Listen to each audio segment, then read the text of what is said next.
આગળ વાત કરીએ રાજ્યના 14 જિલ્લાઓમાં વરસાદની આગાહી કરવામાં આવી છે। સૌરાષ્ટ્ર, મધ્ય અને દક્ષિણ ગુજરાતમાં વરસાદ પડી શકે છે। નવસારી, વલસાડ, ડાંગ, તાપી, સુરત, નર્મદામાં વરસાદ પડી શકે છે। ગીર સોમનાથ, અમરેલી, ભાવનગરમાં વરસાદ પડી શકે છે।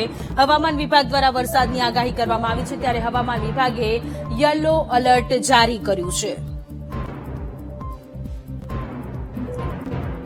ત્યારે વિંડીના માધ્યમથી આપણે એ સમજવાનો પ્રયત્ન કરીએ કે ક્યાં કેટલો વરસાદ પડી શકે છે, કયા જિલ્લાઓમાં રેડ એલર્ટ આપવામાં આવ્યું છે, કયા જિલ્લાઓમાં ઓરેન્જ એલર્ટ છે, તે તમામે તમામ માહિતી આપણે વિંડીના માધ્યમથી અત્યારે સમજવાનો પ્રયત્ન કરીએ। આજે 28મી તારીખ એટલે કે આજે શનિવાર છે, ત્યારે શનિવારે સૌરાષ્ટ્રની સૌથી પહેલા વાત કરી લઈએ તો સૌરાષ્ટ્રના વેરાવળમાં હવામાન વિભાગ દ્વારા યલો એલર્ટ જાહેર કરવામાં આવ્યું છે। ભાવનગરમાં પણ યલો એલર્ટ જાહેર કરવામાં આવ્યું છે। આ સાથે હવે આપણે દક્ષિણ ગુજરાતની વાત કરીએ। આ સાથે સૌરાષ્ટ્રમાં હવે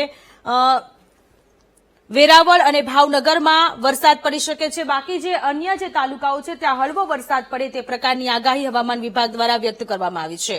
ત્યારબાદ આપણે દક્ષિણ ગુજરાતમાં જઈએ તો દક્ષિણ ગુજરાતના ઘણા બધા વિસ્તારોમાં હવામાન વિભાગ દ્વારા આગાહી કરવામાં આવી છે। ત્યારે સુરતમાં મધ્યમ વરસાદ પડી શકે છે। આહવામાં વરસાદની આગાહી કરવામાં આવી છે। આહવામાં પણ હળવો વરસાદ પડી શકે છે, ત્યાં પણ ઓરેન્જ એલર્ટ આપવામાં આવ્યું છે। આ સાથે નવાપુરમાં પણ વરસાદ પડી શકે છે।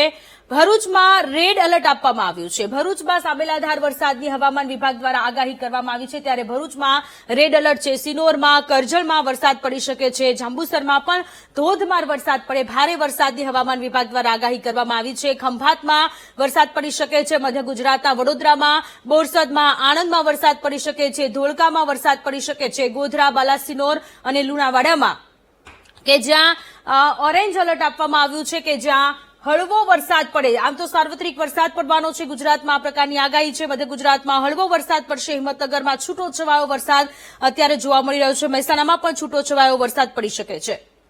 આવતીકાલે 29મી તારીખની આપણે વાત કરીએ તો 29મી તારીખે કેવા પ્રકારની સ્થિતિ છે તે સમજવાનો આપણે પ્રયત્ન કરીએ। 29મી તારીખે સુરતમાં ઓરેન્જ એલર્ટ આપવામાં આવ્યું છે। સુરતમાં આપણે અહીંયા જોઈ શકીએ છીએ કે સુરતમાં વરસાદ પડી શકે છે। વેરાવળમાં પણ વરસાદની આગાહી હવામાન વિભાગ દ્વારા વ્યક્ત કરવામાં આવી રહી છે। જૂનાગઢમાં હળવા વરસાદની આગાહી છે। જૂનાગઢમાં ઉનામાં હળવો વરસાદ પડી શકે છે। ભાવનગરમાં હળવા વરસાદની આગાહી કરવામાં આવી છે। આ સાથે આપણે અહીંયા દ્વારકામાં પણ હળવા વરસાદની આગાહી છે। જામનગરમાં પણ હળવો વરસાદ પડશે। મધ્ય ગુજરાતની વાત કરીએ તો મધ્ય ગુજરાતના અમદાવાદમાં વરસાદ પડશે। છૂટો છવાયો વરસાદ અમદાવાદમાં પણ દેખાઈ રહ્યો છે। હિંમતનગરમાં પણ દેખાઈ રહ્યો છે। લુણાવાડામાં પણ આવતીકાલે વરસાદ પડી શકે છે। ધોળકામાં, નડિયાદમાં વરસાદ પડી શકે છે। પ્રકારની અત્યારે આપણને વિંડીના માધ્યમથી આજે દેખાઈ રહ્યું છે, વરસાદ પડી શકે છે। આ સાથે ઉત્તર ગુજરાતમાં પણ ક્યાંક ક્યાંક છૂટો છવાયો વરસાદ પડશે।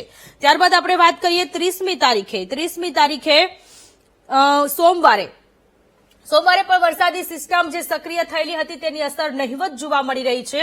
સૌથી પહેલા આપણે સૌરાષ્ટ્રમાં વાત કરીએ તો સૌરાષ્ટ્રના જામનગરમાં ઓરેન્જ એલર્ટ છે। વેરાવળમાં વરસાદ પડી શકે છે। ઉનામાં પણ વરસાદની આગાહી કરવામાં આવી છે। ત્યારે સૌરાષ્ટ્ર બાદ હવે આપણે દક્ષિણ ગુજરાતમાં વાત કરીએ તો દક્ષિણ ગુજરાતના પણ ઘણા બધા એવા જિલ્લાઓ છે કે જ્યાં વરસાદ પડી શકે છે। સુરતમાં વરસાદની આગાહી કરવામાં આવી છે। સુરતમાં વરસાદ પડે તે પ્રકારની સંભાવનાઓ અત્યારે વ્યક્ત કરવામાં આવી રહી છે। વ્યારામાં પણ વરસાદ પડી શકે છે। વડોદરામાં પણ હળવા વરસાદની સોમવારની આગાહી છે। હવામાન વિભાગ દ્વારા જે પણ આગાહી કરવામાં આવી રહી છે એ અનુસાર હવે આ છેલ્લો વરસાદ છે, છેલ્લી આગાહી છે। ત્યારબાદ હવે ઓફિશિયલ રીતે શિયાળો બેસી જશે। ઓક્ટોબરમાં બફારો થશે, અસહ્ય ગરમી થશે।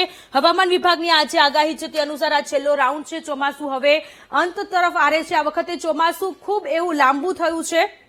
ઘણા બધા જિલ્લાઓમાં યલો એલર્ટની સાથે 14 જિલ્લાઓમાં વરસાદની હવામાન વિભાગ દ્વારા આગાહી કરવામાં આવી છે। આ 3 દિવસની આગાહી છે, છેલ્લો રાઉન્ડ, અને ત્યારબાદ ઓફિશિયલ રીતે ચોમાસું હવે વિદાય લેશે। શિયાળાની શરૂઆત થશે। ઓક્ટોબરમાં બફારાથી લોકોએ સહન કરવું પડશે।